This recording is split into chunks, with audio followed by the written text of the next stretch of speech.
शिवसेनेतर्फे आनंद लोंढे, सौ मनीषा वाल्हे यांचा प्रभाग 10 मध्ये प्रचार सुरू, मतदारांचा मोठा प्रतिसाद।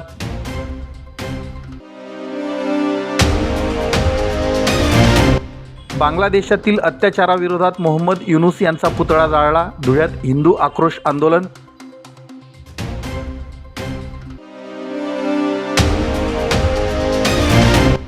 1 जानेवारी 2026 रोजीच्या भीमा कोरेगाव विजयस्तंभ मानवंदना कार्यक्रम पूर्वतयारीसाठी आढावा बैठक।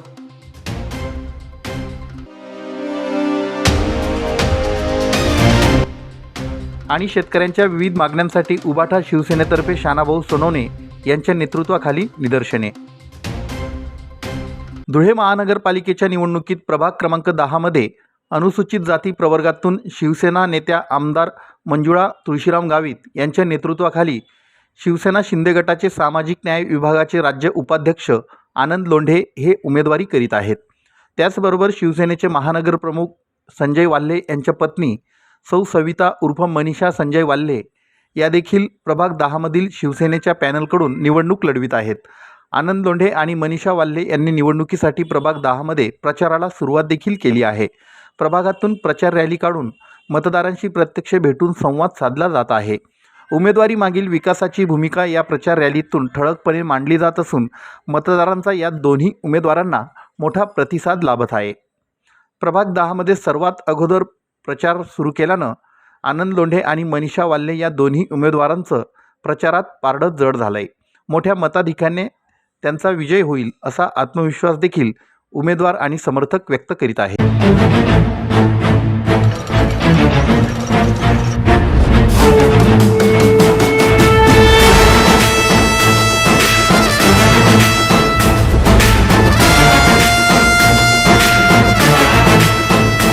जेका बाघ का करे जा दे के ऊपर वाला भेजा,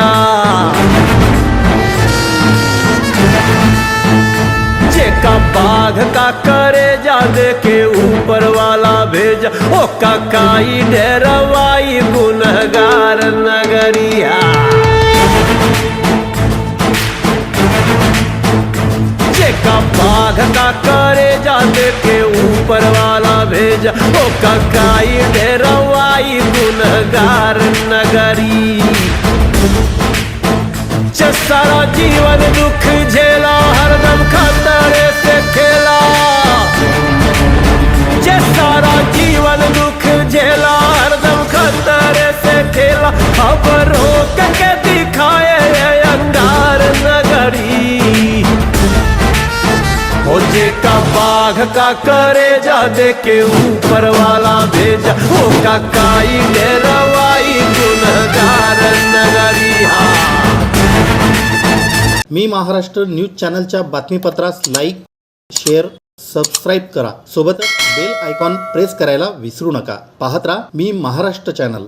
बांगलादेशात सत्ता बदलल्यानंतर अल्पसंख्याक हिंदूंवरील हिंसाचाराच्या घटनांमध्ये वाढ झाली आहे। हिंदू मंदिरे, व्यापारी केंद्रे, महिला, मालमत्ता, सरकारी कर्मचारी व पत्रकार हे लक्ष्य बनत असून दर आठवड्याला अत्याचाराच्या घटना समोर येत आहेत। याच्या निषेधार्थ विश्व हिंदू परिषद, बजरंग दल आणि हिंदू जनजागृती समितीतर्फे धुळे शहरातील महाराणा प्रताप चौकात हिंदू आक्रोश आंदोलन करण्यात आलं। तसेच बांगलादेशचे प्रमुख मोहम्मद युनूस यांच्या प्रतिकात्मक पुतळ्याचं दहन करण्यात आलं। अत्याचार थांबविण्यासाठी राजनैतिक, कायदेशीर आणि आंतरराष्ट्रीय प्रयत्न करावेत अशी मागणीही यावेळी करण्यात आली। गेल्या आठवड्यात मैमनसिंग जिल्ह्यातील भालुका येथे टिपू दास या हिंदू कामगारावर ईशनिंदेचा खोटा आरोप लावून त्याला जमावाने क्रूरपणे मारहाण करीत ठार मारलं। एवढ्यावर न थांबता मृतदेह झाडाला लटकवून जाळण्यात आला। ही संपूर्ण घटना पोलीस प्रशासनाच्या उपस्थितीत घडली। त्यांनी थांबविण्याचे कोणतेही प्रयत्न केले नाहीत। या पार्श्वभूमीवर हिंदू अल्पसंख्याकांवरील कथित अत्याचार थांबवावेत, दोषींवर कठोर कारवाई करावी व बांगलादेशातील अल्पसंख्याकांसाठी असुरक्षित वातावरण जे निर्माण झाले ते दूर करावं, या मागण्यांसाठी विश्व हिंदू परिषद, बजरंग दल आणि हिंदू जनजागृती समितीतर्फे हिंदू आक्रोश आंदोलन करण्यात आलं। तर हिंदू जनजागृती समितीतर्फे पंतप्रधान नरेंद्र मोदी, केंद्रीय गृहमंत्री अमित शहा आणि बांगलादेशच्या उच्चायुक्तांच्या नावे निवेदन देण्यात आलं। जिल्हा प्रशासनाला हे निवेदन देण्यात आलं। या आंदोलनात माजी आमदार राजवर्धन कदम मांडे, अरविंद जाधव, माजी महापौर जयश्री अहिरराव, प्रतिभा चौधरी, प्रदीप करपे, हिरामन गवळी, विश्व हिंदू परिषदेचे जिल्हाध्यक्ष योगीराज मराठे, जिल्हा मंत्री निलेश रुनवाल, राजेंद्र खंडेलवाल, विनोद सोमानी, भरत देवळे, उमेश चौधरी आदींसह हिंदू समाज बांधव मोठ्या संख्येनं सहभागी झाले होते.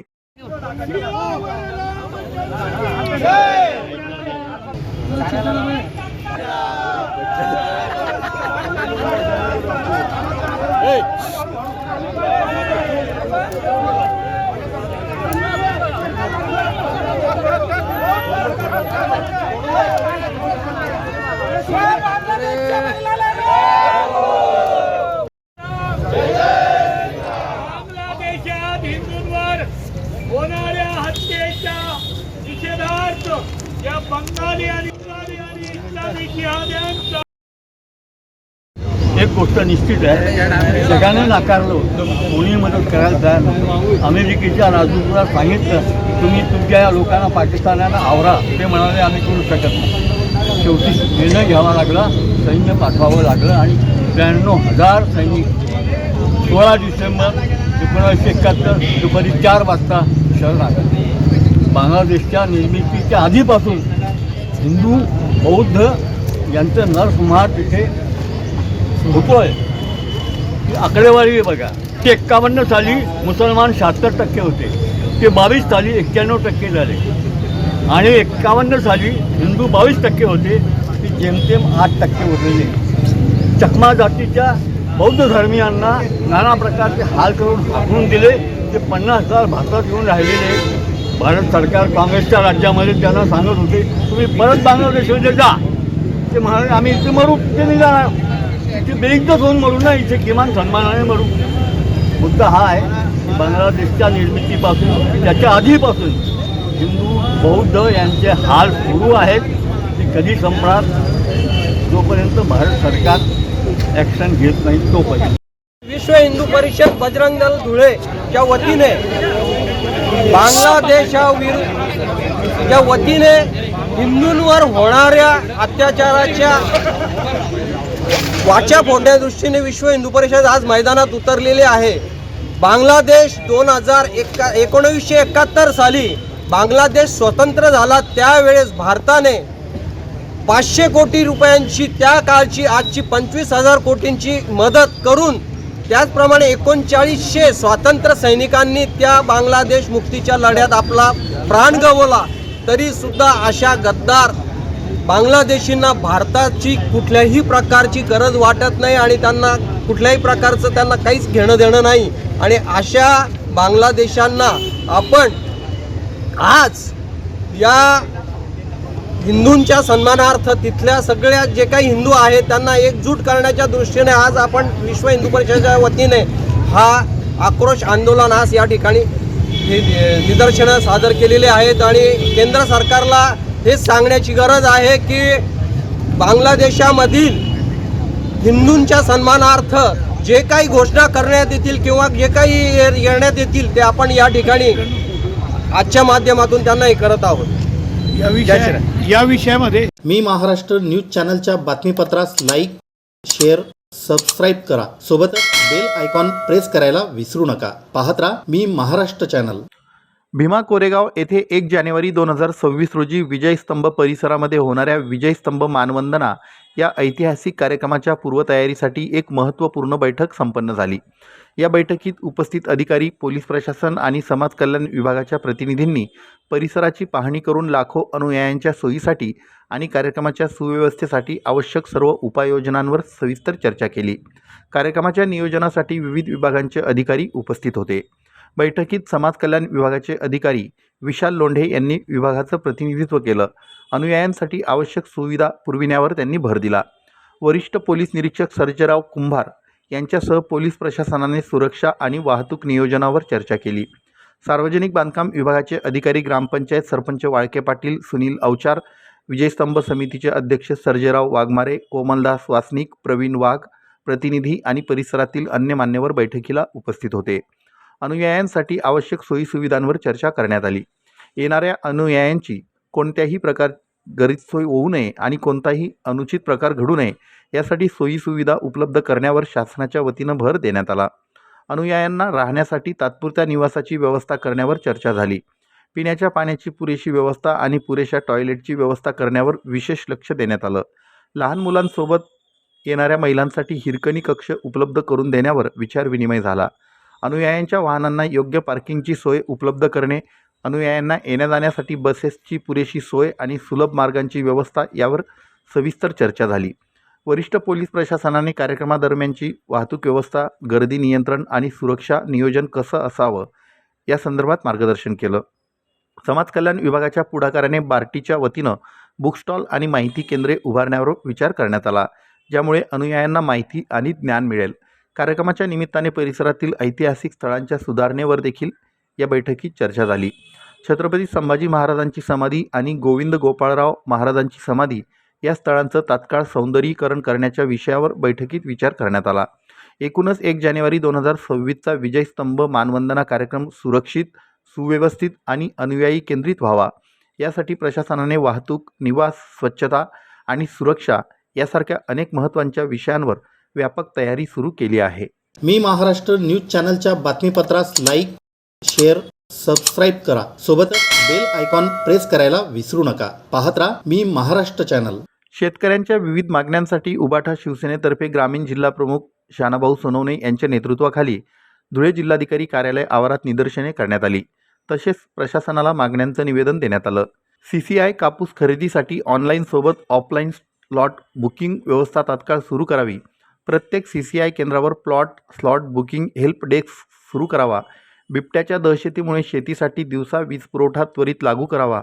तापी काठावरील सर्व चक्रीवादळ आणि अतिवृष्टीग्रस्त शेतकऱ्यांना तात्काळ नुकसान भरपाई अदा करावी.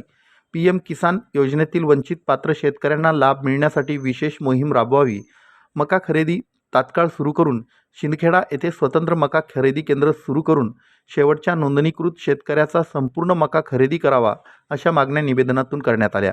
निवेदनावर शानाभाऊ सोनवणे, छोटू पाटील, सर्जेराव पाटील, गिरीश देसले, ईश्वर पाटील, संभाजी देसले, प्राध्यापक मोतीलाल सोनवणे, राजेंद्र पाटील, अनिल वानखेडे, अभिमन वानखेडे यांच्या सह्या आहेत. कापसाचा काळा बाजार चालू आहे. जिनिंगमध्ये CCI मार्फत कापूस घेतला जातो आहे, परंतु त्या ठिकाणी व्यापारीच जास्त फायदा उचलत आहे. कारण शेतकरी बांधवांना ऑनलाईन बुकिंग करणं, त्याचप्रमाणे स्लॉट काढणं हे जमत नाही आणि त्याच्यामुळे ते व्यापाऱ्यांना माल देऊन देत आहे कमी दरामध्ये आणि व्यापारीच त्या ठिकाणी फायदा उचलत आहे. म्हणून आम्ही जिनिंगला भेट दिली परवा आणि त्या ठिकाणी आमचं सगळं लक्षात आलं. आमची एक मागणी आहे की बुवा त्या शेतकऱ्यांना त्या ठिकाणी रजिस्ट्रेशन केलेलं असताना त्यांनी सातबारा उतारा आधार कार्डावरती, त्याच्यावरच त्यांची त्या ठिकाणी जिनिंगला CCIने खरेदी करावी. आणि त्याचप्रमाणे मका खरेदी केंद्र जे आहेत म्हणजे फक्त नोंदणी सुरू आहे, परंतु अजून मका खरेदी झालेलं नाही. मका खरेदी केंद्र शिंदखेडा आणि दोंडाच्यामध्ये तात्काळ चालू करावं. त्याचप्रमाणे PM किसान योजनेचे जे पैसे आहेत ते अजून बऱ्याच शेतकऱ्यांना अडचणी आहेत, त्यांना पैसे मिळालेले नाही. त्याचप्रमाणे तापी काठावरती सप्टेंबर महिन्यामध्ये एक चक्रीवादळ आलं होतं आणि त्याच्यामध्ये तापी काठावरतील 8-9 गावांचं प्रचंड नुकसान झालं होतं. त्यावेळेस पंचनामे पण झालेले, पण त्यांना अजून भरपाई मिळालेली नाही आहे. आणि बिबट्याने कहर केलेला आहे, त्यामुळे जी शेतकऱ्यांना रात्रीची जी लाईट आहे ती दिवसाची द्यावी, अशा विविध मागण्यांसाठी आम्ही आज माननीय जिल्हाधिकारी महोदय यांना भेटायला आलो, निवेदन देणार आहेत. आज निदर्शने केले, अन्यथा यांनी जर आम्हाला न्याय दिला नाही, शेतकऱ्यांचे प्रश्न सोडवले नाही, तर आम्ही उग्र स्वरूपाचे आंदोलन उद्धव बाळासाहेब ठाकरे गटाच्या वतीने करणार आहोत. मी महाराष्ट्र न्यूज चॅनलच्या बातमीपत्रास लाईक, शेअर, सबस्क्राईब करा. सोबतच बेल आयकॉन प्रेस करायला विसरू नका. पाहत राहा मी महाराष्ट्र चॅनल.